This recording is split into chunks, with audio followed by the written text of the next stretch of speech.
Bab 116, Pertemuan di Distrik Kaisar Chu. Apa sebenarnya yang baru saja terjadi? Gumaman rendah terdengar melayang di sekitar Akademi Bintang Kaisar. Cahaya dari momen singkat itu telah menerangi malam di Akademi Bintang Kaisar. Seolah-olah mereka telah melihat langit berbintang kedua. Skenario ini terlalu mempesona dan menakjubkan. Pria tua yang bertanggung jawab atas Astral River Hall gemetar hebat saat menyaksikan seorang pemuda tampan berjalan perlahan keluar dari pintu. Matanya bersinar dengan kobaran api meskipun wajahnya lemah dan tua. Meskipun hanya berlangsung sesaat, anak muda ini sebenarnya telah melangkah ke lantai 6. Bagaimana dia bisa melakukannya? Terlalu menakutkan. Qin Wentian sangat tertekan. Ketika dia melangkah ke tingkat 5, dia menyadari bahwa garis-garis rune yang terkandung dalam konstelasi tak terbatas berputar bersama sebagai satu kesatuan. Akibatnya, cahaya kepalan tangan yang mereka bentuk mengandung kekuatan yang sangat dahsyat di dalamnya, dan ketika kesadarannya hancur, menjadi sangat sulit baginya untuk terus bertahan. Dengan mengerahkan seluruh kekuatannya, dia berhasil menembus batasan tingkat 5 dan menginjakkan kaki di tingkat 6 aula Sungai Astral. Namun, waktu yang ia habiskan di tingkat ke-6 hanya berlangsung sesaat. Di sana, seolah-olah ia melihat rasi bintang berubah menjadi meteor cahaya terang, berkumpul bersama, dan meledak dengan kecepatan bintang jatuh. Untungnya, tekanan astral tidak membunuhnya, dan hanya memaksanya kembali ke lapisan kelima. Karena kesadaran dan tekadnya telah rusak, bahkan tekanan di tingkat kelima pun menjadi terlalu berat untuk dia tanggung. Karena itu, Qin Wentian memilih untuk keluar dari aula Sungai Astral. Aku perlu mengasingkan diri. Hal pertama yang keluar dari mulutnya setelah meninggalkan aula Sungai Astral adalah mengatakan bahwa dia ingin berkultivasi. Fan Le mengedipkan matanya. Binatang bejat ini, apakah dia tidak tahu apa yang baru saja dia lakukan? Besok adalah jamuan makan Junlin. Setelah bergumam sendiri dengan ragu-ragu, Fan Le berkomentar kepada Qin Wentian. Aku ingin berkultivasi, jawab Qin Wentian sambil menatap Fan Le sebelum meninggalkan area sekitar aula Sungai Astral. Fatih berdiri di sana, tertegun. Dia bergumam, mungkinkah saat yang krusial telah tiba? Lagi pula, Qin Wentian telah tinggal berhari-hari di aula Sungai Astral, dan seharusnya telah memperoleh beberapa wawasan. Si gendut tidak percaya bahwa bajingan ini telah membuang-buang waktunya di aula Sungai Astral tanpa melakukan apapun. Baru saja, dia sendiri menyaksikan bahwa setelah berhari-hari hening, seberkas cahaya yang menyilaukan dan gemerlap terpancar sesaat. Satu-satunya hal yang disesalkan adalah tidak ada penonton. Fatih sangat sedih. Setelah memikirkan hal itu, si gendut mengerutkan wajah. Dia mengejar Qin Wentian, tubuhnya bergoyang dan bergetar setiap langkahnya. Akademi Bintang Kaisar masih sangat sunyi. Namun saat ini, emosi sekelompok makhluk istimewa bergejolak. Mereka selalu berada di dalam lingkungan Akademi Bintang Kaisar, menjaga tempat suci ini.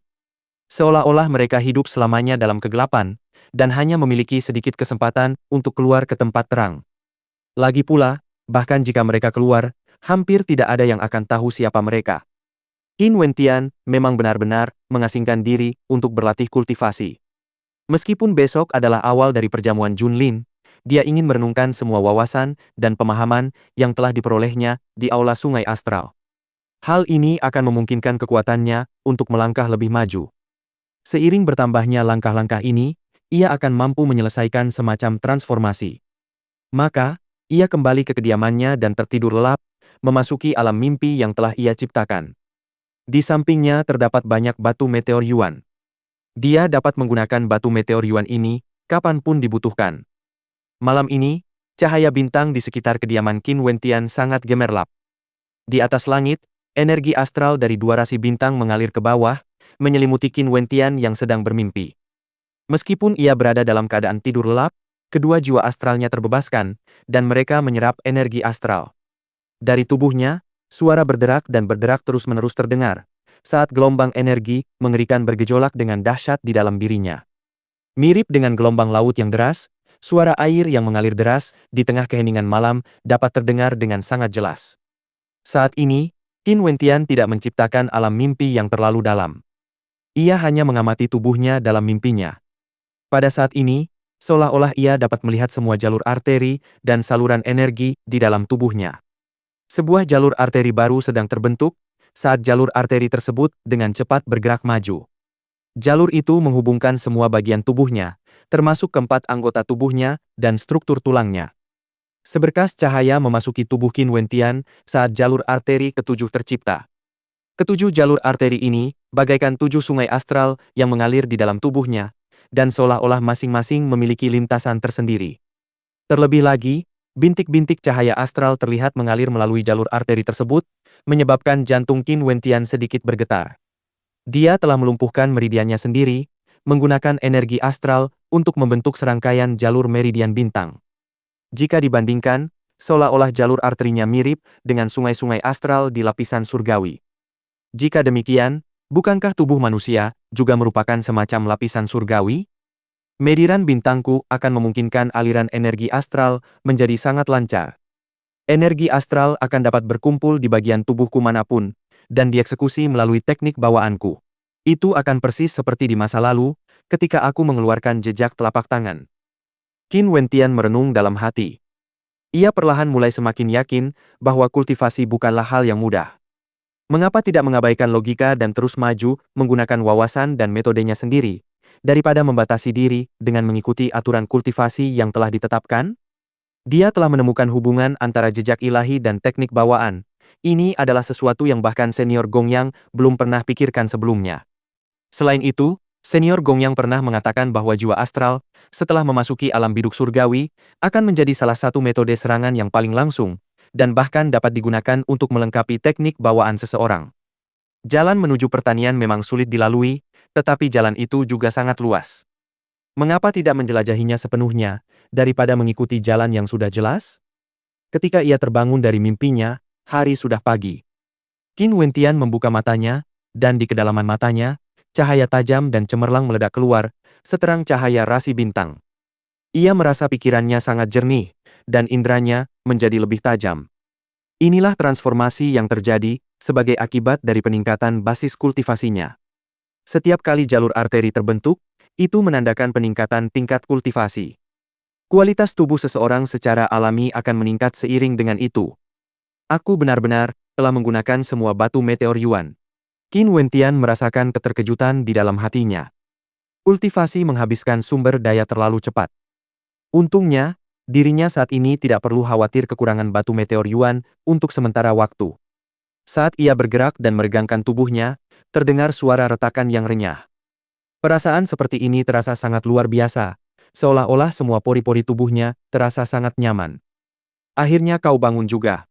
Sebuah suara terdengar, dan yang terlihat hanyalah Fan Lei yang bermalas-malasan berbaring di bawah naungan paviliun, menggosok matanya yang masih mengantuk, seolah-olah ia belum sepenuhnya terbangun. Si gendut, kenapa kau tidur di sini? Qin Wentian tanpa sadar tersenyum saat melihat Fan Lei. Aku menunggumu untuk menghadiri jamuan makan malam Junlin. Fan Lei berdiri sambil mengibaskan debu dari tubuhnya, dan menatap Qin Wentian dengan jijik. Bajingan ini, bahkan keributan yang dia timbulkan saat berkultivasi, dalam mimpinya pun begitu besar. Tidak bisakah dia membiarkan si gendut tidur nyenyak? Kau juga ikut berpartisipasi. Mata Qin Wentian berbinar-binar. Beberapa hari ini, Guru Masteng secara pribadi membimbing Fan Lei dalam kultivasinya, sehingga seharusnya ada peningkatan yang besar. Tidak hanya itu, Qin Wentian juga telah memberikan beberapa batu meteor Yuan kepada Fan Lei untuk membantunya dalam kultivasi. Qin Wentian sangat yakin bahwa bakat si gendut ini sama sekali tidak rendah.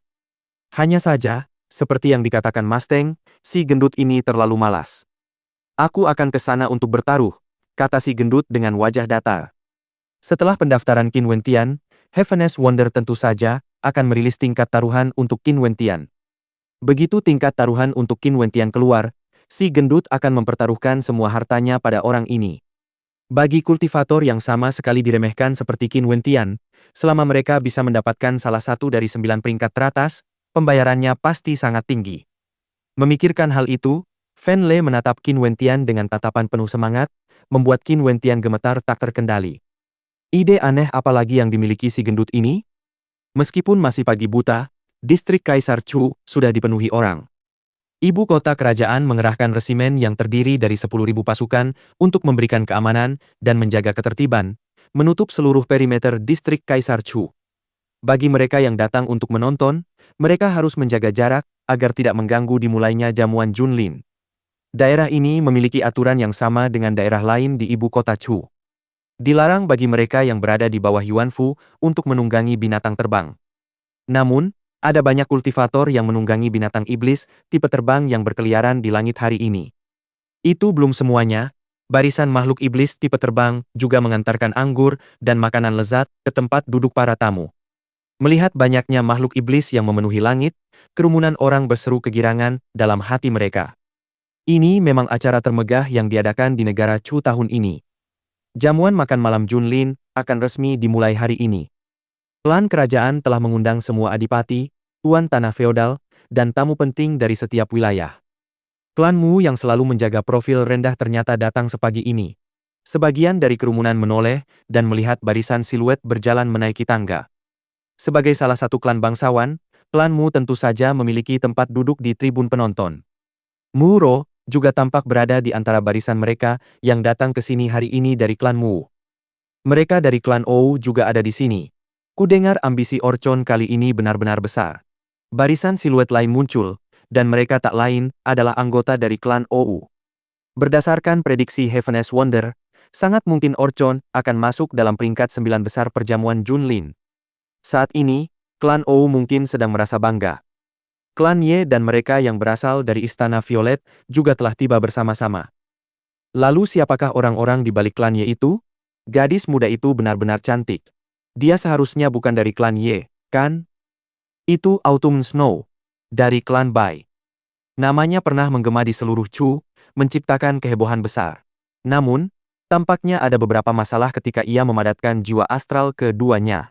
Seolah-olah ia mengalami kemunduran. Seseorang menjawab, dan kerumunan pun tercerahkan. Jadi, mereka berasal dari klan Bai yang berasal dari kota Harmoni Langit. Tahun lalu, klan Bai memang menyebabkan kehebohan besar. Lagi pula, sebagai seseorang yang mampu memadatkan jiwa astral pertamanya dari lapisan surgawi ketiga, ia memiliki kemungkinan besar untuk menjadi sosok kuat yang akan menciptakan sejarah di masa depan. Kini, setelah tiba di ibu kota kerajaan, Autumn Snow tampaknya tidak memiliki prestasi besar apapun, dan dengan demikian secara bertahap dilupakan oleh orang lain. Di sisi lain, Qin Wentian yang dulunya tidak berarti, telah menjadi tokoh besar yang diberkahi dengan restu dari berbagai faksi. Para siswa dari berbagai akademi bela diri telah tiba. Pada saat itu, semakin banyak siluet muncul. Saat mereka menaiki tangga, mereka menimbulkan keributan besar. Para anggota asosiasi Star River juga hadir di sini. Paviliun senjata ilahi juga telah tiba. Sangat jarang melihat mereka menghadiri perjamuan Junlin. Klan Mo juga datang. Para hadirin menatap penuh antusias ke arah tribun penonton, merasa sangat gembira. Jamuan Junlin akan segera dimulai. Bab 117, dimulainya jamuan makan malam Junlin. Kewenangan asosiasi Star River melebihi kewenangan kerajaan. Paviliun senjata ilahi memiliki kekayaan yang dapat menyaingi seluruh kekaisaran. Klan Mo memiliki kultivator terkuat di bawah alam biduk surgawi di seluruh negeri Chu. Ketiga kekuatan besar ini, semuanya memegang posisi khusus di negara Chu. Dan mereka semua berkumpul di sini hari ini. Paviliun senjata ilahi belum pernah muncul secara resmi sebelumnya selama perjamuan Junlin di masa lalu. Orang-orang di kerumunan berspekulasi dalam hati. Tetapi hari ini, mereka benar-benar muncul. Mengapa Paviliun senjata ilahi datang ke sini hari ini? Rumor mengatakan bahwa Paviliun senjata ilahi sangat menghargai dan menghormati Qin Wentian dengan sangat tinggi. Pada hari itu, di tengah badai salju, Paviliun senjata ilahi berdiri di pihak Qin Wentian untuk melawan pangeran ketiga Chu Tianjiao. Klan Mo juga belum muncul di beberapa perjamuan Junlin terakhir. Mungkinkah Mo Qingcheng ingin berpartisipasi dalam kompetisi nanti? Beberapa orang di kerumunan dengan penasaran mengarahkan pandangan mereka ke arah klan Mo, di mana mereka melihat siluet yang mempesona. Qingcheng, kau juga di sini. Ye Wukue memanggil Mo Qingcheng dari tempat klan Ye berada. Mo Qingcheng dengan tenang melirik ke arah itu, dan tidak repot-repot menjawab. Ye Wukue tidak marah, dia berdiri di sana dengan tenang seperti sebelumnya. Dia, yang tampan dan luar biasa, secara alami menjadi pusat perhatian banyak wanita muda lainnya. Dengan penampilan yang begitu menarik, dia tidak akan kekurangan pengagum, dan di Akademi Kerajaan, bahkan ada beberapa wanita yang berinisiatif untuk merayunya. Namun, bagi Ye Wukue yang hanya mencari kesempurnaan, hanya Mo Qingcheng yang cukup layak untuk dipasangkan dengannya. Akan tetapi, Mo Qingcheng tidak pernah menunjukkan tanda-tanda ketertarikan atau memberinya dukungan. Ia pernah ingin merayu Mo Qingcheng, tetapi jelas, ia gagal. Meskipun demikian, ia secara bertahap menerima kenyataan bahwa ia telah gagal ketika ia menyaksikan para elit lainnya juga gagal satu persatu saat mereka mencoba merayu Mo Qingcheng. Namun kini, karena Mo Qingcheng melihat Qin Wentian dari sudut pandang yang berbeda, ia merasakan ketidakbahagiaan dan ketidakpuasan di hatinya. Terlebih lagi, di masa lalu, klan Ye telah berkonspirasi untuk membawa tunangan Qin Wentian ke klan Ye. Di mata Ye Wukue, Autumn Snow tentu saja tidak ada apa-apanya dibandingkan Mo Qingcheng, apalagi Autumn Snow adalah seorang jenius yang telah jatuh. Adapun apakah Autumn Snow masih bisa menjadi wanitanya, dia masih perlu mempertimbangkannya kembali.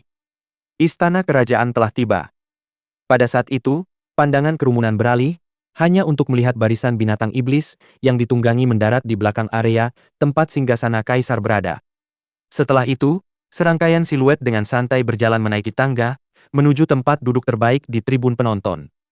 Orang yang berada di tengah-tengah mereka yang berasal dari klan kerajaan tidak lain adalah Chu Tianjiao. Jamuan Junlin tahun ini dipimpin oleh seorang Jun, Kaisar Pangeran. Chu Tianjiao duduk di singgasana Kaisar Distrik Chu. Ini menandakan bahwa, mulai hari ini, Kaisar Chu pada dasarnya telah mengumumkan kepada seluruh dunia bahwa Chu Tianjiao akan menjadi penerusnya. Ini adalah pengumuman tanpa kata-kata, yang mengindikasikan bahwa Chu Tianjiao menjadi Kaisar Chu hanyalah masalah waktu. Sepertinya tubuh Kaisar Chu saat ini bisa ambruk kapan saja. Banyak orang berspekulasi dalam hati mereka. Jika tidak, mengapa Kaisar tidak hadir untuk memimpin dimulainya jamuan Junlin, dan bahkan memberikan hak kepada Chu Tianjiao untuk duduk di singgasana Kaisar?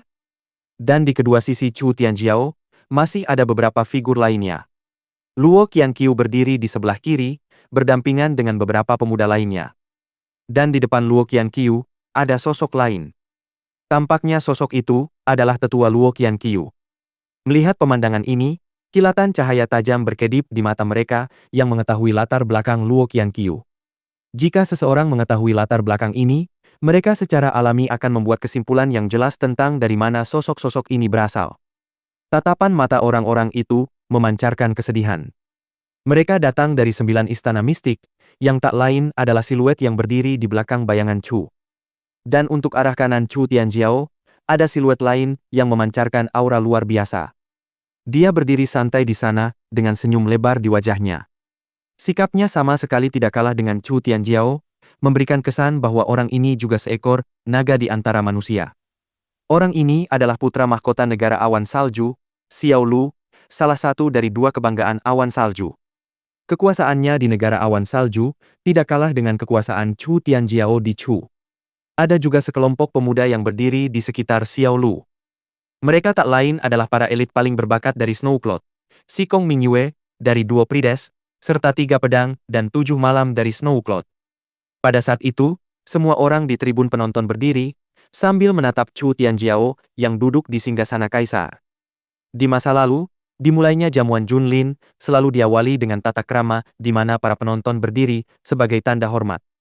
Namun hari ini, sosok yang mereka hormati bukanlah orang lain selain Chu Tianjiao. Semuanya silakan duduk. Chu Tianjiao melambaikan tangannya sambil tertawa. Terima kasih, Yang Mulia. Para hadirin membungkuk sambil mengambil tempat duduk mereka. Semuanya, silakan menikmati jamuan makan ini. Chu Tianjiao berbicara dengan sopan, sambil memimpin dan mengangkat cangkirnya untuk bersulang kepada hadirin. Pada saat yang sama, sekelompok orang secara terpisah menuju ke 9 platform menjulang tinggi di tengah tribun, menyiapkan meja dan kursi, serta kertas dan pena. Hari ini, saya merasa sangat terhormat bahwa negara awan salju bekerja sama dengan Chu yang hebat, menyelenggarakan perjamuan Junlin ini bersama-sama. Saya percaya bahwa acara tahun ini, yang diselenggarakan di negara Chu saya, adalah salah satu acara yang sangat megah. Sekarang, para elit di tingkat sirkulasi arteri level 5 dan di atasnya, kalian semua dapat naik ke 9 platform yang menjulang tinggi dan mendaftar untuk kompetisi. Chu Tianjiao tersenyum sambil berbicara kepada kerumunan. Kualifikasi terendah untuk berpartisipasi dalam perjamuan Junlin adalah memiliki basis kultivasi di lapisan kelima sirkulasi arteri. Jika seseorang memiliki basis kultivasi yang lebih rendah, tidak akan ada kebutuhan untuk bertarung sama sekali. Terdapat 9 platform menjulang tinggi. Kalian semua dapat memilih platform mana yang ingin kalian daftarkan. Setelah itu, setiap platform akan memulai serangkaian pertarungan eliminasi. Lawan kalian akan dipilih secara acak oleh para juri, dan pertarungan akan berlangsung hingga hanya tersisa 2 orang. Dengan demikian, dengan 9 platform, total 18 orang akan dapat melaju ke babak selanjutnya. Sosok tua di samping Chu Tianjiao terlihat berbicara. Ke-18 orang yang lolos pertarungan eliminasi ini akan memasuki babak selanjutnya dari kompetisi. 9 peringkat teratas di perjamuan Junlin akan ditentukan pada babak ini. Aturan perjamuan Junlin sangat sederhana. 9 platform menjulang tinggi akan memulai pertempuran mereka secara bersamaan, dan pertempuran eliminasi di setiap platform hanya akan menyisakan 2 kontestan. Karena adanya 9 platform yang menjulang tinggi, mereka yang bertekad untuk merebut 9 peringkat teratas dapat mendaftar untuk pertarungan di platform yang berbeda. Hal ini memungkinkan mereka untuk menghindari pertarungan eliminasi di babak pertama. Ini juga berarti bahwa mereka yang bersaing untuk 9 peringkat teratas tidak dapat tersingkir lebih awal. Qian Qiu, ini akan menjadi tahap selanjutnya bagimu. Di samping Chu Tianjiao, orang yang bertanggung jawab terlihat dengan tenang berbicara kepada Luo Qian Qiu yang berdiri di sisinya. Seketika, Luo Qian Qiu mengangguk pelan. Kali ini, peringkat teratas di jamuan Junlin pasti akan menjadi miliknya. Saat ia melangkah maju, tubuh Luo Qian Qiu melayang ke langit, seperti berubah menjadi burung rok besar yang turun dari surga, dan mendarat di platform paling depan yang menjulang tinggi. Luo Qian Qiu memilih untuk mendaftar di platform teratas yang menjulang tinggi. Pada saat yang bersamaan, sebuah siluet muncul di samping Luo Qian Qiu. Orang ini tak lain adalah Sikong Mingyue. Saat tatapannya bertemu dengan tatapan Luo Qian Qiu, terlihat pancaran cahaya yang gemerlap berkedip-kedip di kedalaman matanya. Baik Luo Qian Qiu maupun Sikong Mingyue memiliki peluang terbesar untuk meraih peringkat teratas di perjamuan Junlin tahun ini. Hal ini dapat disimpulkan dari tingkat taruhan yang ditetapkan oleh Heaven's Wonder. Sungguh mengejutkan bahwa keduanya sebenarnya mendaftar untuk platform yang sama. Semua mata dipenuhi konsentrasi. Jika memang demikian, juri tidak akan membiarkan mereka berkompetisi satu sama lain secepat itu, kan? Jika tidak, mereka akan menyaksikan salah satu kontestan unggulan tereliminasi, dan itu bukanlah pertunjukan yang menghibur. Seolah-olah 2 pemenang platform tinggi pertama telah ditentukan sebelumnya. Selain Luo Qian Qiu dan Sikong Mingyue, tidak akan ada elit lain yang mendaftar untuk platform yang sama. Para peserta terus berjalan menuju arah 9 platform menjulang tinggi, sambil mendaftarkan nama mereka. Informasi dari Heaven's Wonder memang akurat. Kali ini, 10 anak ajaib dari Royal Capital, Immortal Drunken Wine, dan Ye Wukue tidak mempersiapkan diri untuk berkompetisi di Junlin Banquet. Seharusnya mereka sudah mencapai Yuan Fu. Dan mereka yang berada di peringkat 5 terbawah dari 10 anak ajaib tersebut telah memilih platform yang berbeda untuk mendaftar.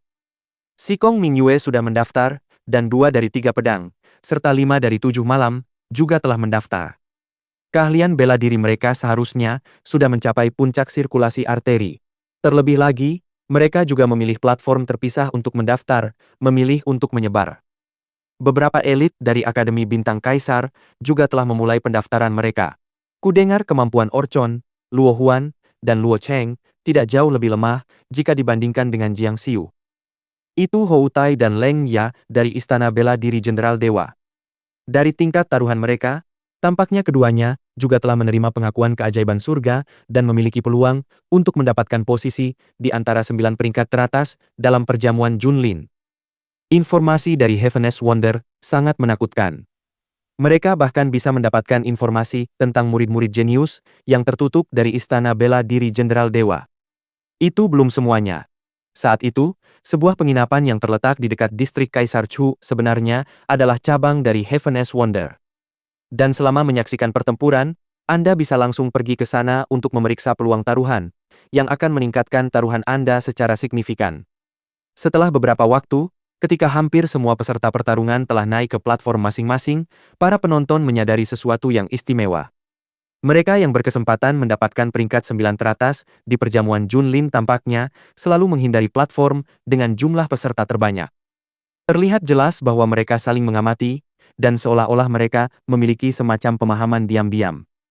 Dari tingkat taruhan yang ditetapkan oleh keajaiban surga, mereka yang mendapatkan pengakuan terbanyak adalah Negara Awan Salju, Sikong Mingyue dari duo Pride, pedang kedua dan ketiga dari 3 pedang, dan malam ketiga hingga ketujuh, total 5 dari 7 malam. Adapun mereka yang berasal dari Akademi Bintang Kaisar, Luo Qianqiu, Orchon, Jiang Xiu, Luo Huan, Luo Cheng. Masuknya Luo Huan dan Luo Cheng ke dalam daftar yang mendapatkan pengakuan cukup mengejutkan. Namun, pembayaran untuk taruhan mereka lebih tinggi, yang menunjukkan bahwa peluang mereka untuk mendapatkan peringkat 9 teratas tidak sebesar dibandingkan dengan yang lain.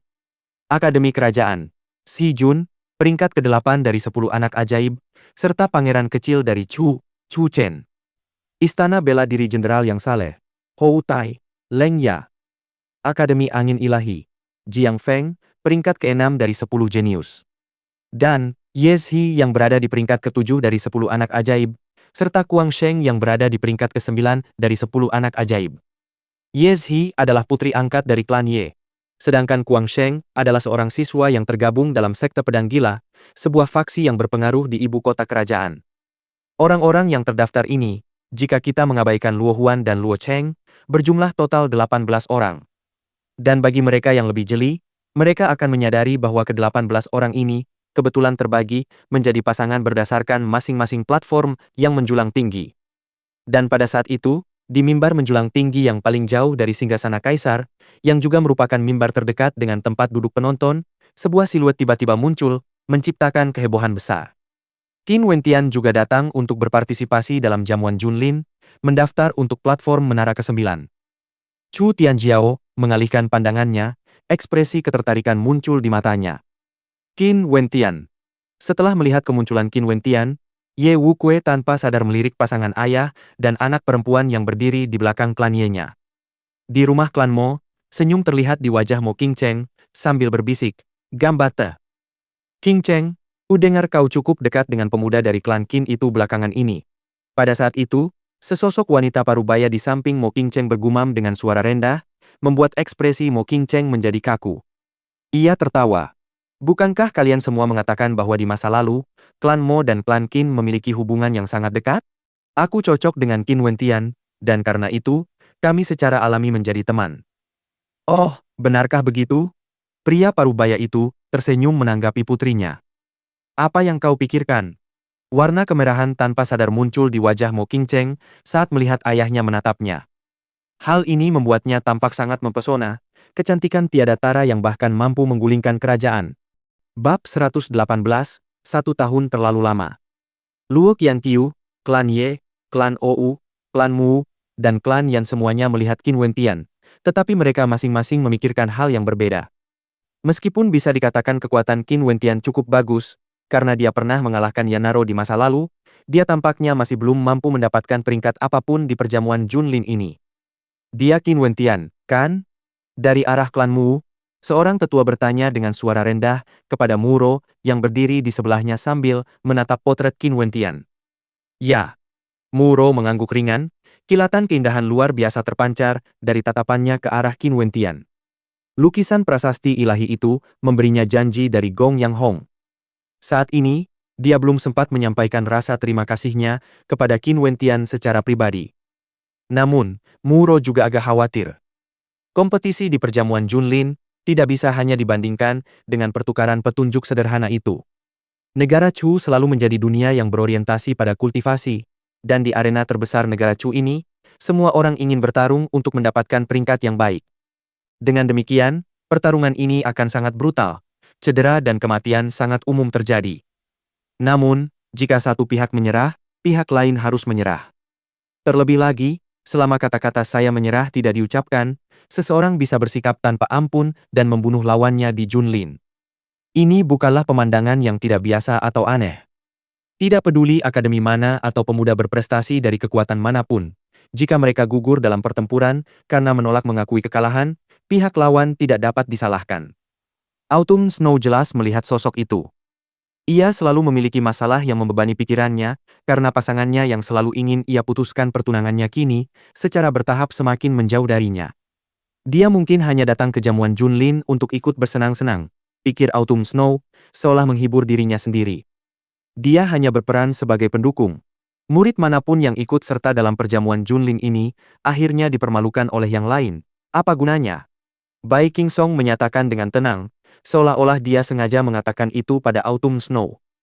Jelas dia mengetahui pikiran batin Autumn Snow yang bertentangan, karena dia juga memiliki masalah serupa.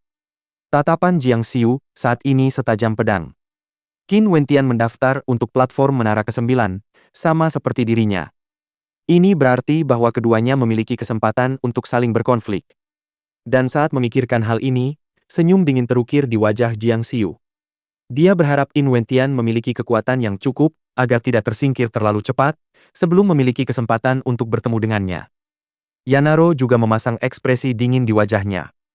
Dia juga telah mendaftar untuk platform Menara ke-9. Dengan sangat cepat, orang-orang berhenti berjalan menuju platform ke-9. Mereka yang ingin berpartisipasi dalam jamuan Junlin telah menyelesaikan pendaftaran mereka, dan setidaknya ada lebih dari 100 peserta yang terdaftar untuk setiap platform yang menjulang tinggi. Tentu saja, platform dengan jumlah pendaftaran terendah adalah platform pertama. Dua kultivator yang memperoleh tingkat pengakuan tertinggi, Luo Qianqiu dan Shikong Mingyue, sudah berada di sana. Siapa yang masih berani mendaftar di sana?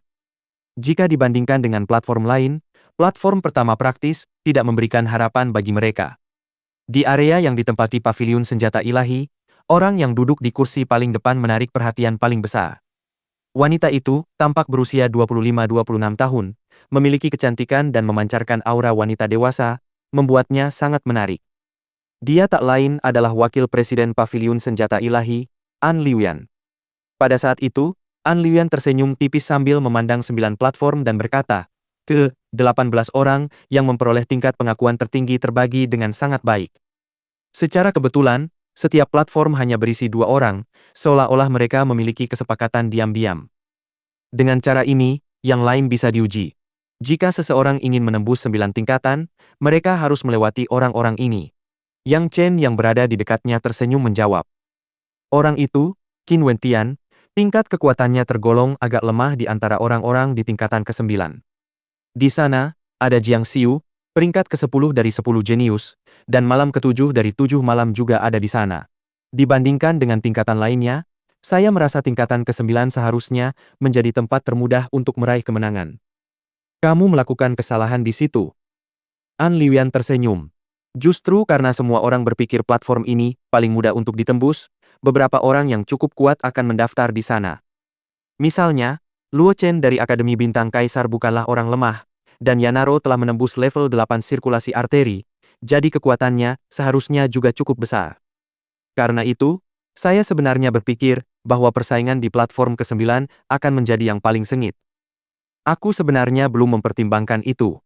Paviliun senjata ilahi kita tidak banyak tahu tentang para pemuda ini. Namun, tokoh-tokoh kuat lainnya mungkin dapat dengan mudah melihat petunjuk-petunjuk ini, bukan? Yang Chen tertawa. Tetapi pada saat itu, dia melihat orang yang berdiri di sebelah Chu Tianjiao sekali lagi membuka mulutnya. Apakah 9 Akademi Bela Diri akan mengirim perwakilan yang ditunjuk mereka? Di dalam 9 Akademi Bela Diri masing-masing, total 9 perwakilan berdiri, dan mereka melayang di langit, mendarat di setiap platform yang menjulang tinggi. Perwakilan dari 9 Akademi Bela Diri akan bertindak sebagai juri di setiap platform, dan bertanggung jawab untuk memilih kontestan mana yang akan berpartisipasi dalam setiap pertarungan. Apakah akhirnya akan segera dimulai? Di distrik Kaisar Chu yang luas, tatapan tak terhitung jumlahnya tertuju pada 9 platform yang menjulang tinggi. Para penonton tampaknya tidak terlalu peduli dengan hidangan lezat dan anggur yang disajikan di jamuan besar itu. Sebaliknya, perhatian dan harapan mereka tertuju pada para siswa, berharap mereka dapat tampil luar biasa dan meraih hasil yang baik. Platform pertama, Luo Qianqiu versus Hiryu. Platform kedua, pedang kedua melawan Bai Ming. Platform ketiga, malam ketiga melawan Wang Xiao. 3 pedang dan 7 malam dari negeri awan salju tidak menggunakan nama asli mereka untuk pendaftaran. Sebaliknya, mereka memilih untuk menggunakan nama yang sesuai dengan nama mereka, yaitu pedang dan malam. Tatapan para penonton bergeser seiring dengan keributan, dan dengan sangat cepat, tatapan mereka tertuju pada juri di podium ke-9. Jiang Xiu mengambil sikap yang sangat bersemangat, seolah-olah dia tidak sabar untuk bertarung. Menurut ke-8 podium di depannya, nama pertama yang diteriakkan adalah nama yang mendapatkan pengakuan tertinggi. Jika demikian, di podium ke-9, nama yang diteriakkan seharusnya adalah dirinya. Platform ke-9, Jiang Xiu versus Qin Wentian. Dan saat suara itu memudar, raut wajah Jiang Xiu membeku saat dia melirik ke arah hakim di platform ke-9. Nama pertama yang diteriakkan hakim memang Jiang Xiu, tetapi siapa sangka lawannya sebenarnya adalah Qin Wentian. Qin Wentian. Setelah terkejut sesaat, sudut bibir Jiang Xiu melengkung membentuk senyum dingin. Ini adalah pertempuran pertama di jamuan Junlin. Tahun ini adalah pertama kalinya Jiang Xiu berdiri di atas panggung jamuan Junlin. Demikian pula, ini juga pertama kalinya bagi Qin Wentian. Bukankah akan menjadi pemandangan yang menarik jika seorang Grandmaster prasasti ilahi jenius, selain menjadi kultivator berbakat yang dikagumi oleh banyak orang, justru tumbang oleh kenyataan kejam arena dalam pertempuran pertamanya? Qin Wentian juga terkejut, dan secercah harapan muncul di matanya. Melirik ke arah hakim di platform ke-9, dia tak kuasa berpikir, apakah orang ini sengaja melakukan ini? Tak disangka, salah satu dari 10 anak ajaib itu akan memulai pertempuran pertama. Meskipun Jiang Xiu berada di peringkat terakhir di antara para anak ajaib, tidak ada yang bisa meragukan kekuatannya. Kerumunan itu juga tercengang. Nama Jiang Xiu dan Qin Wentian bagaikan petir yang menggelegar di telinga mereka, keduanya sangat terkenal. Salah satunya adalah salah satu dari 10 anak ajaib, sementara yang lainnya adalah Grandmaster prasasti, ilahi paling berbakat di ibu kota kerajaan, yang juga dikenal memiliki tingkat kemampuan bela diri yang luar biasa tinggi. Mereka akan berbentrok di babak pertama. Pertempuran di platform ke-9 langsung menarik perhatian penonton lebih banyak daripada di platform pertama. Saat ini, banyak yang berpikir bahwa mungkin kali ini, Qin Wentian menganggap jamuan Junlin sebagai sesi latihan. Mungkinkah pertempuran pertama akan berakhir begitu saja? Jika demikian, bukankah itu terlalu menggelikan? Hakim itu tampaknya memiliki selera humor yang jahat. Namun, tidak ada yang terlalu mengomentarinya. Lagi pula, kompetisi di perjamuan Junlin akan ditentukan oleh tingkat kekuatan masing-masing peserta, dan para juri memiliki wewenang untuk memilih kontestan manapun yang mereka inginkan. Ingat, keselamatan adalah yang utama. Qin Yao tidak sependapat dengan yang lain. Sambil merapikan pakaian Qin Wentian, ia tersenyum memberi semangat. Ia tidak peduli apakah Qin Wentian menang atau kalah, yang terpenting adalah keselamatannya. Lakukan yang terbaik, jangan mengecewakan kami. Luo Huan tertawa. Pertempuran ini memiliki tekanan yang sangat besar. Bos, sekarang semuanya terserah Anda. Fan Lei tersenyum lebar. Saat ini, Heaven's Wonder belum merilis peluang taruhan untuk Qin Wentian, dan bahkan jika mereka merilisnya, tidak akan banyak orang yang bertaruh pada Qin Wentian. Si gendut sedang menunggu Qin Wentian menyelesaikan pertarungan pertamanya. Tapi siapa sangka kesempatannya akan datang begitu cepat? Selama Qin Wentian mengalahkan Jiang Xiu, orang-orang di Heaven's Wonder secara alami akan menghitung peluang taruhan untuk Qin Wentian. Aku akan melakukan yang terbaik. Qin Wentian tersenyum sambil berjalan menuju platform ke-9. Sesaat kemudian, dia berdiri di atas arena yang merupakan platform ke-9. Jiang Xiu pun naik ke atas panggung dan muncul di hadapan Qin Wentian. Sebanyak 18 tokoh elit secara bersamaan menaiki 9 platform menjulang tinggi di jamuan makan Junlin. Dan mulai dari momen ini, jamuan makan Junlin, babak baru akan dimulai. Mo Qingcheng, Muro, Yanaro, Klan Ye, Klan Ou, Klan Bai, Paviliun Senjata Ilahi, dan Asosiasi Sungai Bintang, semuanya memusatkan pandangan mereka pada dua sosok di atas platform ke-9. Akankah Qin Wentian tersingkir di babak pertama? Sudut-sudut bibir Jiang Xiu melengkung geli. Dia baru saja beradu pedang dengan Qin Wentian. Meskipun Qin Wentian memiliki kekuatan yang cukup, dia pasti tidak akan memiliki peluang melawannya dalam pertarungan sesungguhnya. Qin Wentian, di panggung seperti ini di bawah pengawasan ribuan orang, seorang yang disebut jenius sepertimu akan tersingkir di babak pertama pertarungan. Bukankah itu sangat menggelikan? Kata Jiang Xiu dengan tenang. Qin Wentian tidak menjawab, melainkan hanya mengangkat kepalanya untuk menatap langit di atas. Matahari terbit dari timur, perlahan-lahan semakin tinggi, hingga semua orang dapat merasakan sinarnya yang cemerlang. Pemuda yang berasal dari kota harmoni langit itu telah mengalami banyak kesulitan dan situasi nyaris mati, akhirnya datang untuk berpartisipasi dalam perjamuan Junlin negara Chu. Hari ini adalah hari di mana negara Chu akan merasakan pancaran cahayanya. Hari ini, di hadapan seluruh negeri Chu, dia akan mengukir nama untuk dirinya sendiri. Mustang pernah mengatakan kepadanya bahwa saatnya dia bersinar adalah tahun berikutnya. Namun, 1 tahun terlalu lama. Dia ingin berjuang untuk saat ini. Hari ini, dia berdiri di sini, bukan karena alasan lain selain berupaya menjadi nomor 1. Saat ini, hati para pemuda itu tampak berkobar sebersemangat matahari. Bab 119, saat pedang lahir, darah pun muncul. Qin Wentian berdiri di sana, kepalanya terangkat menatap langit yang kosong. Wajah pemuda yang anggun itu tampak tenang dan acuh tak acuh, dengan sedikit senyum ceria. Sepertinya ia membawa rasa percaya diri yang kuat. Sinar matahari yang cemerlang terpantul dari wajah tampannya, semakin memperkuat penampilannya. Saat itu, pemuda ini tampak memiliki pesona yang luar biasa. Sungguh pemuda yang tampan. Saat ini, dari arah klan Mo, ayah Mo Qingcheng tak kuasa menahan senyum melihat wajah pemuda yang berseri-seri itu. Klan Qin memiliki putra seperti ini, sangat jarang menemukan pemuda yang berhasil melewati cobaan dan kesulitan dengan kekuatan dan kerja kerasnya sendiri, hingga akhirnya berdiri di panggung terbesar negara Chu ini. Saya harap dia dapat membawa keajaiban. Klan Mo memberikan restu mereka kepada Qin Wentian. Dia akan melakukannya. Mo Qingcheng tersenyum lembut. Saat ini, Qin Wentian memang sangat tampan. Ketika kerumunan melihat Qin Wentian masih tersenyum seperti sebelumnya, mereka tidak bisa menahan diri untuk tidak menunjukkan ekspresi aneh. Mungkinkah dia benar-benar tidak peduli telah terlempar dari pertempuran pertama dan menghilang sepenuhnya dari panggung perjamuan Junlin? Atau mungkinkah dikatakan bahwa karena ia terlalu percaya diri tanpa menyadari apapun, ia yakin bisa mengalahkan Jiang Xiu, salah satu dari 10 jenius di ibu kota kerajaan? Tepat saat itu, suara keras terdengar dari platform pertama. Luo Qianqiu telah mengalahkan lawannya dengan 1 pukulan, tetapi karena lawannya tidak berinisiatif untuk menyerah, ia terlempar jauh ke belakang dengan suara gemuruh. Semua tulang di tubuhnya patah, dan meridiannya hancur. Itu adalah situasi yang sangat menyedihkan. Ini adalah pertarungan tercepat.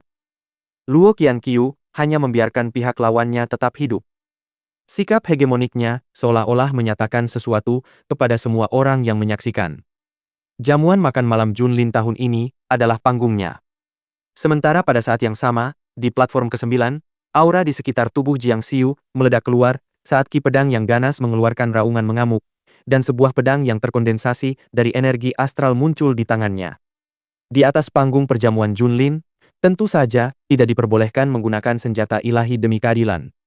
Angin dahsyat dari pedang mengguncang kehampaan saat jiwa astral tipe pedang milik Jiang Xiu dilepaskan. Pada saat yang sama, niat pedang yang dipancarkannya melonjak dan bergelombang dengan liar, menjadi berkali-kali lebih ganas. Suara melengking menggema saat aura Jiang Xiu mencapai puncaknya. Ini, bahkan dari jarak yang begitu jauh, kerumunan orang masih bisa merasakan gelombang ki pedang dan aura Jiang Xiu yang tak henti-hentinya, dan hati mereka sedikit bergetar. Jiang Xiu belum memulai pertempuran, tetapi dia sudah melepaskan aura terkuat yang dia bisa, tanpa repot-repot menghemat kekuatannya untuk bertarung dalam pertempuran yang berkepanjangan. Tindakannya menunjukkan kepercayaan dirinya, dan pada saat yang sama, dia menyampaikan pernyataan kepada Qin Wentian. Di hadapannya, Jiang Xiu, bakat Qin Wentian hanyalah sampah. Dia ingin menggunakan kekuatan terkuat dan paling tirani yang bisa dia kerahkan, untuk langsung menghancurkan Qin Wentian berkeping-keping. Dia adalah Jiang Xiu, salah satu dari 10 anak ajaib di ibu kota kerajaan. Hari itu, penghinaan yang dia derita di Akademi Bintang Kaisar, dia akan membalasnya hari ini. Sekarang kamu bisa memilih. Kamu bisa pergi dari panggung ini yang bukan milikmu, atau aku akan melakukannya untukmu. Jiang Xiu berbicara dengan tenang, seolah-olah dia bermaksud mempermalukan Qin Wentian. Di dalam tubuh Qin Wentian, ketujuh jalur arteri melingkarnya bergejolak dan berdenyut dengan energi astral. Auranya pun melambung ke atas secara eksplosif. Setelah hari ini, nama Jiang Xiu tidak akan lagi ada di antara 10 anak ajaib. Suara Qin Wentian perlahan terdengar, mengandung ketenangan dan kepercayaan diri yang mutlak. Rasa percaya diri seperti ini adalah sesuatu yang tidak diharapkan oleh penonton. Tidak ada yang menyangka bahwa Qin Wentian masih bisa, dengan begitu acuh tak acuh mengklaim dirinya sebagai salah satu dari 10 anak ajaib. Setelah hari ini, nama Jiang Xiu tidak akan ada lagi di antara 10 anak ajaib tersebut. Tingkat ke-7 sirkulasi arteri. Di area tempat Akademi Bintang Kaisar berada, Mustang tersenyum tipis saat merasakan intensitas aura yang terpancar dari tubuh Qin Wentian. Sejujurnya, dia sedikit malu. Murid ini memiliki bakat luar biasa, tetapi dia tidak pernah secara langsung membimbing Qin Wentian dalam hal apapun. Qin Wentian sudah memiliki seni kultivasinya sendiri, dan untuk teknik bawaan, dia juga telah menguasainya sendiri, tanpa perlu bimbingannya. Hal ini membuat Mustang merasa cukup sedih. Dia mengerti bahwa ini menyiratkan bahwa kekuatannya sama sekali tidak cukup untuk membimbing murid ini. Situasi seperti ini terjadi karena dia tidak mampu mengelola talenta seperti Qin Wentian. Tentu saja, Mustang bangga pada Qin Wentian. Dialah murid yang ia rekrut dari kota Harmoni Langit. Apakah Qin Wentian berencana mengumumkan keberadaannya kepada seluruh negeri Chu hari ini? Mustang menantikannya, tetapi dia juga agak gugup. Mungkinkah Qin Wentian mengalahkan Jiang Xiu? Para penonton dapat merasakan bahwa aura Qin Wentian agak tidak normal. Konon, ketika pertama kali masuk Akademi Bintang Kaisar, ia hanya berada di alam pemurnian tubuh. Bayangkan, dalam waktu singkat setahun, ia sudah memasuki tingkat ke-7 sirkulasi arteri. Selain prestasinya dalam prasasti ilahi, bahkan jika ia tidak tampil dengan baik di perjamuan Junlin, tidak ada yang akan terlalu mempertanyakan kemampuannya. Itu sudah pasti. Dia memang sudah luar biasa sejak awal. Fakta bahwa Qin Wentian telah menembus ke tingkat ke-7 sirkulasi arteri juga memengaruhi Ye Zhan, Liu Yan, Bai Qingsong, dan Autumn Snow. Ye Zhan pernah berusaha membunuh Qin Wentian sebelumnya. Namun saat ini, mereka sudah tidak berada di level yang sama. Bai Qingsong dan Autumn Snow juga tahu pasti bahwa setahun yang lalu, Qin Wentian bahkan belum mencapai alam penyempurnaan tubuh. Pada kenyataannya, Qin Wentian baru saja memulai kultivasinya. Pertempuran-pertempuran lainnya dengan cepat berakhir. Namun, banyak yang tidak menyadari bahwa tidak ada platform yang mampu menarik perhatian setara dengan pertempuran di platform menjulang ke-9. Bukan hanya karena kedua kontestan itu terkenal, kebanggaan Jiang Xiu dan kepercayaan diri Qin Wentian juga berperan penting. Di tengah perhatian semua orang, tubuh Jiang Xiu bergerak dengan cepat. Pada saat itu, pedangnya sedingin es, dan dalam sekejap, ia sudah muncul di depan Qin Wentian. Dengan sedikit ayunan pedangnya berubah menjadi gelombang hujan meteor, menerangi seluruh langit, gemerlap dan megah. Hujan meteor, permainan pedang Star Point Jiang Xiu, telah mencapai level seperti ini. Dengan satu pedang, dia menutup jalur pelarian Qin Wentian, dan mengurungnya di area itu. Tidak heran dia adalah salah satu dari 10 jenius. Para penonton mengamati titik-titik cahaya astral yang dipancarkan dari permainan pedang Jiang Xiu sambil menunjukkan ekspresi kekaguman di wajah mereka. Ke-10 anak ajaib itu memang pantas mendapatkan reputasi mereka. Karena mereka bisa masuk dalam jajaran 10 anak ajaib, mereka semua telah membuktikan kemampuan mereka sebelumnya. Qin Wentian tidak bergerak. Dia hanya berdiri di sana tanpa terganggu, seolah-olah apa yang muncul di hadapannya bukanlah cahaya pedang yang mengancam nyawa. Ekspresinya tetap tenang seperti sebelumnya, dan tanpa diduga, tidak ada senjata yang terbentuk dari cahaya astral muncul di tangannya. Pemandangan ini mengejutkan banyak orang. Apakah ini rasa percaya diri atau kesombongan? Secercah niat membunuh terlintas di mata Jiang Xiu. Karena Qin Wentian ingin mendatangkan kehancuran bagi dirinya sendiri, dia dengan sepenuh hati akan mengabulkan keinginan ini. Sekalipun Akademi Bintang Kaisar ingin melindungi Qin Wentian, mereka tidak akan bisa berkata apa-apa jika dia meninggal di atas panggung perjamuan Junlin. Cahaya pedang yang memenuhi udara membawa aura pembunuh yang mengerikan. Sinar cahaya pedang menusuk ke arah Qin Wentian. Qin Wentian jelas merasakan bahwa Jiang Xiu telah mulai bertindak dengan niat membunuh. Saat itu, kemampuan indera Qin Wentian meningkat hingga puncaknya. Energi yang menakjubkan menyebar di udara. Ini adalah kehadiran mimpi. Jiwa astral tipe pedang akan memungkinkan energi astral seseorang menjadi setajam pedang. Jiwa astral tipe petir akan memungkinkan energi astral seseorang untuk mengandung daya ledak guntur dan kilat, sementara jiwa astral tipe mimpi secara alami akan mengandung keinginan mimpi di dalamnya. Pada saat itu, Jiang Xiu merasa seolah-olah dirinya tidak nyata. Rasanya seperti serangan pedangnya agak mirip ilusi. Namun Qin Wentian berbeda. Ini adalah energinya. Dengan kehadiran mimpinya yang dilepaskan, dia berada di wilayahnya sendiri, dan dapat merasakan segalanya. Pada saat yang sama, dia juga dapat merasakan dengan jelas serangan hujan meteor yang menutupi langit. Setiap serangan pedang dalam hujan meteor itu begitu dingin hingga mampu menembus tulang, dengan mudah merenggut nyawa. Namun, kemampuan indera Qin Wentian begitu hebat, sehingga seolah-olah dia telah melihat lintasan dan rahasia setiap pedang yang ada di dalamnya. Qin Wentian akhirnya mulai bergerak. Seluruh tubuh Qin Wentian berubah menjadi bayangan yang kabur, menjadi kabut yang tak terlihat. Tidak hanya itu, setiap langkahnya kecil dan tepat, dengan mudah dan agak ajaib, ia berhasil melewati area yang dibanjiri hujan meteor Jiang Xiu. Seolah-olah tidak ada pedang yang bisa menyentuh tubuhnya.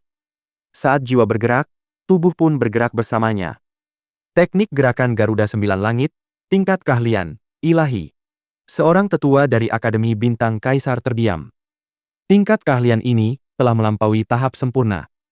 Sepertinya tingkat pemahaman orang ini terhadap teknik bawaan telah tertutupi oleh bakatnya di bidang lain. Hati para hadirin berspekulasi dalam hati. Teknik ini adalah teknik yang hampir tidak akan dipilih siapapun untuk dipraktikkan, tetapi sungguh mengejutkan bahwa Qin Wentian benar-benar telah menguasai manual tingkat sirkulasi arteri dari teknik gerakan Garuda hingga batas maksimalnya. Hujan meteor yang menyelimuti seluruh area tersebut ternyata tidak berpengaruh sama sekali, dan tidak mampu menyentuh sedikit pun tubuh Qin Wentian. Setelah mencapai tingkat ilahi, gerakannya menjadi terlalu sempurna. Bahkan bisa dikatakan tanpa berlebihan bahwa di seluruh perjamuan Junlin, teknik gerakan Qin Wentian tidak tertandingi, dan tidak ada seorang pun yang bisa disandingkan dengannya. Ekspresi Jiang Xiu berubah, dan dengan sekejap pemahaman, dia mengubah gerakannya. Niat pedangnya terus melonjak dengan dahsyat. Namun, pada saat gerakannya berubah, tubuh Qin Wentian kembali bergerak. Dia menghentakkan kakinya ke tanah, dan energi astral mengalir melalui meridiannya dan meresap ke kakinya. Pada saat itu, tubuhnya langsung muncul di depan Jiang Xiu, kecepatannya begitu menakutkan sehingga Jiang Xiu merasa itu tidak nyata. Pada saat itu, Jiang Xiu dengan tegas mengambil keputusan yang bijaksana. Dia membuang pedangnya. Pedangnya langsung berubah menjadi cahaya bintang dan menghilang. Pada saat yang sama, telapak tangan kanannya menebas, ketajamannya setara dengan pedang sungguhan. Jika mengenai tubuh Qin Wentian, pasti akan membelahnya menjadi dua. Teknik tebasan pedang, meskipun ini bukan kemampuan yang luar biasa, waktu penggunaannya sangat tepat. Kemampuan Jiang Xiu untuk beradaptasi dengan perubahan dalam pertempuran dalam sekejap benar-benar hebat. Banyak orang tak kuasa menahan diri untuk tidak menghela napas kagum. Para penonton adalah orang-orang yang telah menyaksikan banyak hal, dan karena itu, mereka mengenali dan bahkan pernah bersentuhan dengan banyak teknik bawaan biasa ini. Dengung. Jurus telapak gunung jatuh yang telah disimpan Qin Wentian meledak. Pedang itu menekankan ketajaman, dan hanya cocok untuk bertarung pada jarak tertentu. Dan ketika dalam pertarungan jarak dekat seperti itu, daya ledak jurus telapak gunung jatuh benar-benar sangat menakutkan. Dalam sekejap, seolah-olah puncak gunung menghantam ke arah Jiang Xiu, dengan mudah menghancurkan niat pedang tajam dari telapak tangannya. Kekuatan jurus telapak gunung jatuh milik Qin Wentian begitu dahsyat, sehingga intensitas tekanannya bahkan membuat Jiang Xiu merasa sesak napas. Bagaimana mungkin seseorang dengan kemampuan sirkulasi arteri tingkat 7 dapat melakukan jurus telapak gunung jatuh sekuat itu? Menekan segala sesuatu, membasmi semua yang menghalangi jalannya. Hal ini membuat Jiang Xiu merasa seolah-olah sedang bermimpi. Jiang Xiu mundur dengan tegas sambil mengumpulkan kekuatannya yang mengerikan. Seketika itu juga, cahaya pedang yang tak terbatas berkumpul, berubah menjadi wujud pedang raksasa, menusuk ke arah puncak gunung yang tercipta akibat teknik telapak tangan gunung yang runtuh. Suara keras menggema saat tebasan pedang besar itu mengenai telapak gunung jatuh yang sedang turun. Wujud pedang besar itu tertanam di dalamnya, namun Jiang Xiu tidak memiliki cara untuk sepenuhnya menghancurkannya. Hal ini menyebabkan gerakan Jiang Xiu langsung melambat, dan hanya dalam sekejap itu sudah cukup untuk menentukan kemenangan dan kekalahan. Qin Wentian mengacungkan telapak tangannya. Dalam sekejap, Seolah-olah seberkas cahaya pedang melesat melewatinya. Dan bersamaan dengan cahaya pedang itu, muncul cahaya merah darah. Pedang itu mengandung niat membunuh. Aku akan mematahkan lengan yang kau gunakan untuk memegang pedang itu. Begitu Qin Wentian mengucapkan kata-kata itu, Jiang Xiu menjerit kesakitan. Tubuhnya terus terhuyung mundur, sementara tangan kirinya mencengkeram lengan kanannya. Darah segar terus mengalir dan menetes ke panggung. Lengan itu jatuh ke tanah. Keheningan menyelimuti mana-mana. Pedang itu mengandung niat membunuh. Aku akan mematahkan lengan yang kau gunakan untuk memegang pedang itu. Setelah hari ini, nama Jiang Xiu benar-benar menghilang dari jajaran 10 anak ajaib tersebut. Namun, Qin Wentian bahkan tidak mahir dalam ilmu pedang. Bagaimana dia bisa memunculkan cahaya pedang itu? Bab 120 Nama Qin Wentian. Semua mata tertuju pada panggung ke-9 di jamuan makan Junlin. Kesimpulan dari pertempuran ini sungguh mengejutkan. Dalam konfrontasi singkat ini, Jiang Xiu yang berada di peringkat ke-10 dari 10 jenius teratas telah kehilangan lengannya akibat tebasan Qin Wentian. Seperti yang dikatakan Qin Wentian, nama Jiang Xiu tidak akan pernah lagi masuk dalam daftar 10 jenius teratas. Siapa bilang Qin Wentian hanya menghadiri perjamuan Junlin ini sebagai pengalaman belajar? Dia baru bertempur sekali, tetapi dia sepertinya sudah ingin mengumumkan kepada negara Chu bahwa 1 tahun terlalu lama. Perjamuan Junlin tahun ini akan menjadi saat dia melepaskan pancaran cahayanya sendiri. Dengan menggunakan pertarungan ini, dia menyatakan kepada semua orang siapa raja sejati dari platform ke-9 ini. Jiang Xiu adalah orang yang paling banyak mendapat pengakuan, seseorang yang mampu masuk ke peringkat 9 besar perjamuan Junlin. Bayangkan, dia tersingkir hanya dalam 1 ronde. Dan yang lebih menyedihkan lagi adalah lengannya dipotong. Sungguh ironis. Orang-orang dari Akademi Bintang Kaisar ingat bahwa sebelumnya, Jiang Xiu ingin mempermalukan Qin Wentian di pertemuan yang diadakan di Monumen Bintang Kaisar, dengan mengklaim bahwa pencapaiannya saat ini adalah hasil dari kejadian yang kebetulan.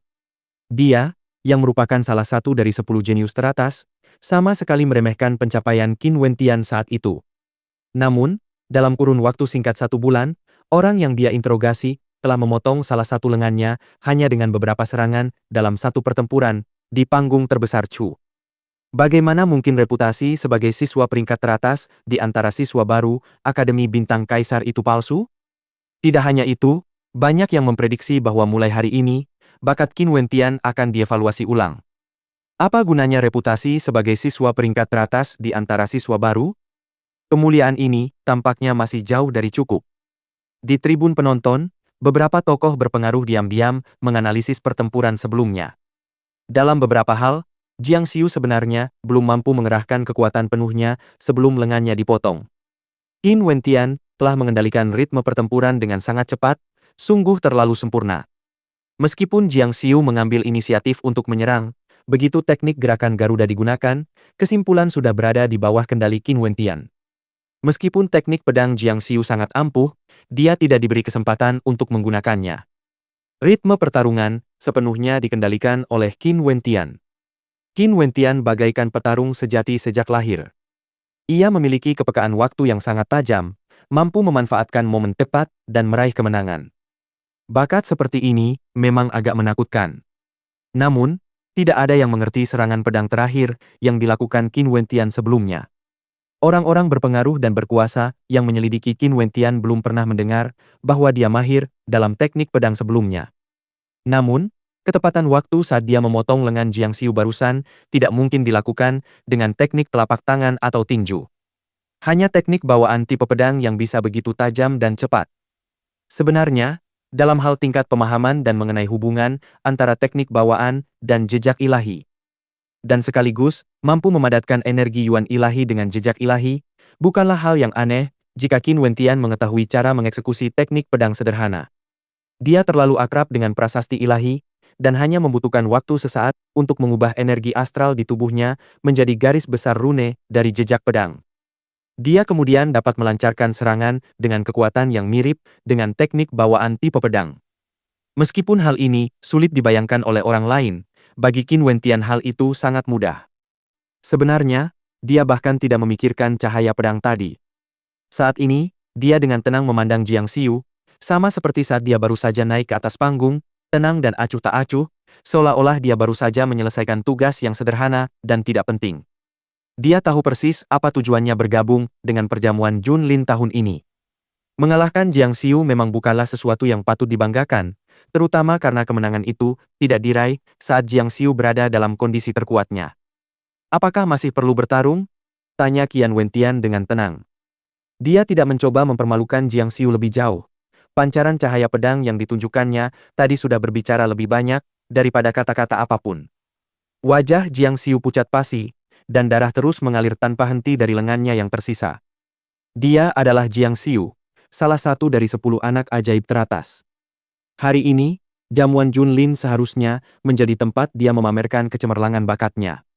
Namun bagian yang paling disesalkan adalah bahwa di panggung Junlin Banquet tahun ini, pada satu-satunya kesempatannya untuk bertarung, ia malah kehilangan satu lengannya.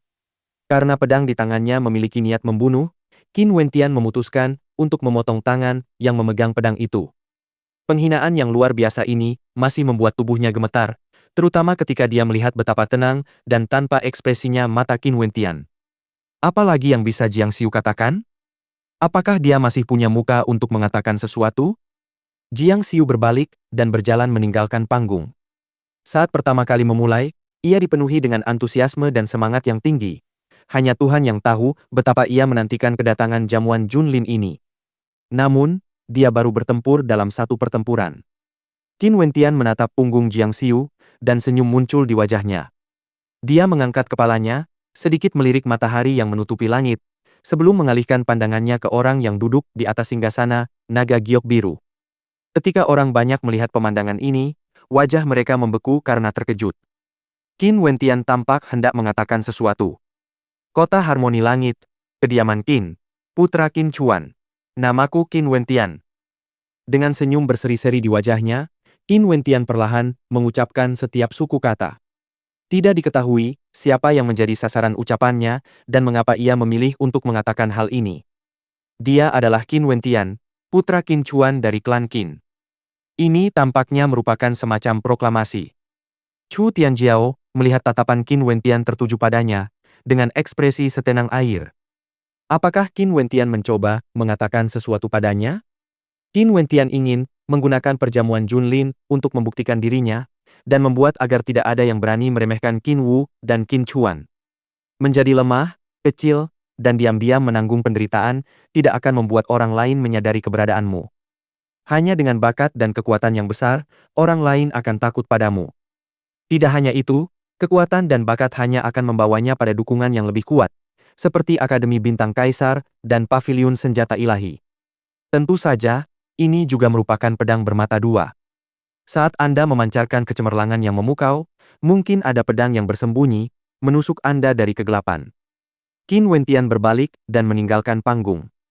Meskipun hanya ada satu pertempuran di panggung besar perjamuan Junlin, seolah-olah dia telah mengizinkan orang lain untuk mengevaluasinya kembali, dan membiarkan mereka mengetahui siapa dirinya sekali lagi. Pemuda yang pernah berdiri di tengah badai salju itu memiliki tekad dan kemauan yang jauh melampaui orang lain. Kapan kau mempelajari teknik bawaan tipe pedang itu? Luo Huan tertawa sambil menatap Qin Wentian yang mendekat. Pancaran keindahan yang luar biasa terpancar dari matanya. Aku sudah tahu teknik itu sejak aku lahir. Qin Wentian mengangkat bahunya sambil tertawa. Kulitmu sudah menebal. Senyum Luo Huan sangat berseri-seri. Adik laki-lakinya ini, dalam kurun waktu 1 tahun yang singkat, telah menciptakan begitu banyak keajaiban yang tak terbayangkan. Saat ia berada di kota Sky Harmony hari itu, untuk menyelamatkan Qin Wentian, ia tidak pernah membayangkan bahwa Qin Wentian akan sesukses ini hari ini, setelah setahun berlalu. Wentian, meskipun teknik gerakanmu sangat kuat, kau terlalu dekat dengan pedang. Di masa depan, kau harus bertarung lebih hati-hati, kata Qin Yao kepada Qin Wentian. Meskipun teknik gerakan Qin Wentian memang luar biasa, dia tetap merasa khawatir. Bagaimanapun, setiap cahaya pedang dalam hujan meteor pedang yang memenuhi langit sebelumnya membawa kekuatan membunuh yang mengerikan. Seandainya kekuatan Jiang Xiu sedikit lebih besar, dia pasti mampu melancarkan serangan yang tidak mungkin bisa dihindari oleh Qin Wentian. Pertarungan jarak dekat sedekat itu terlalu berbahaya. Jangan khawatir, Kah.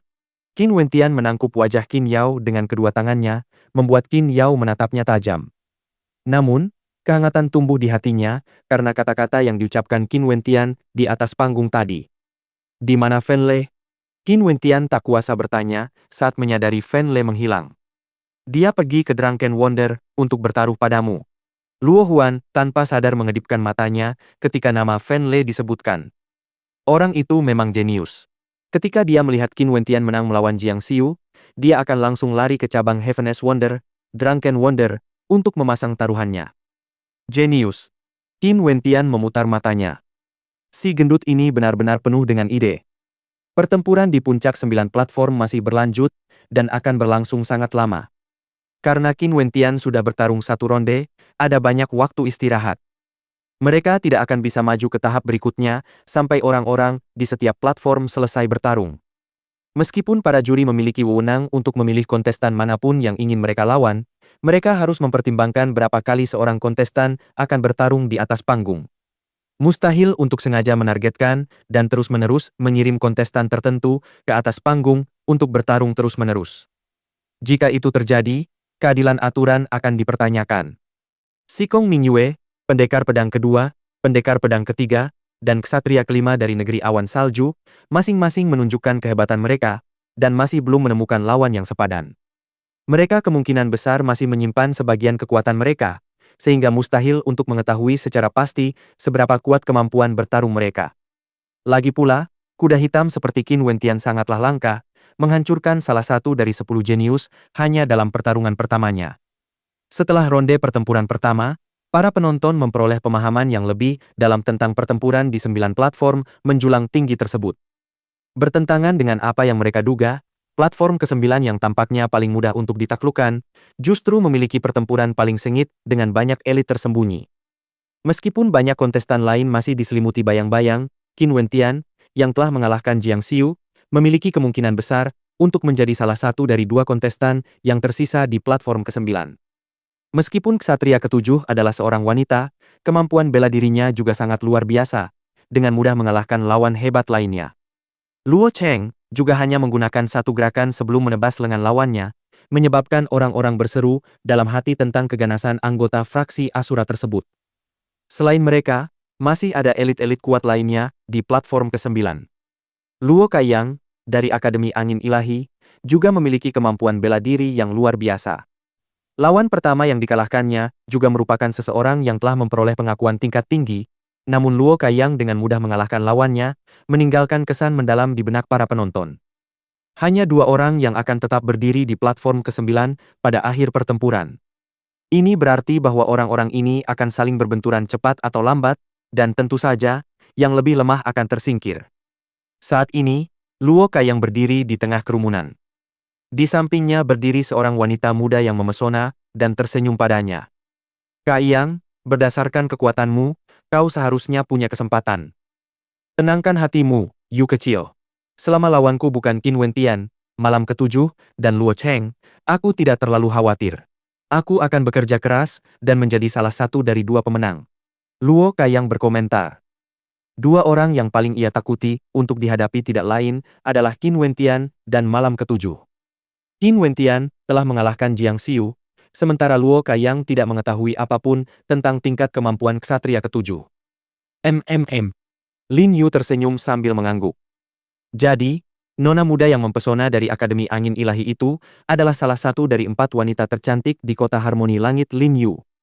Kini, menjelang usianya yang ke-17, kecantikan dan pesona yang dipancarkannya secara alami lebih menonjol dibandingkan sebelumnya. Saat ini, ia menjalin hubungan dengan Luo Kaiyang, seorang jenius muda dari Akademi Angin Ilahi. Para juri mulai memilih kontestan. Luo Kaiyang mengarahkan pandangannya ke arah panggung, dan tak lama kemudian, di panggung ke-9, suara seorang juri bergema dengan keras. Pertempuran di platform ke-9, Qin Wentian melawan Luo Kaiyang.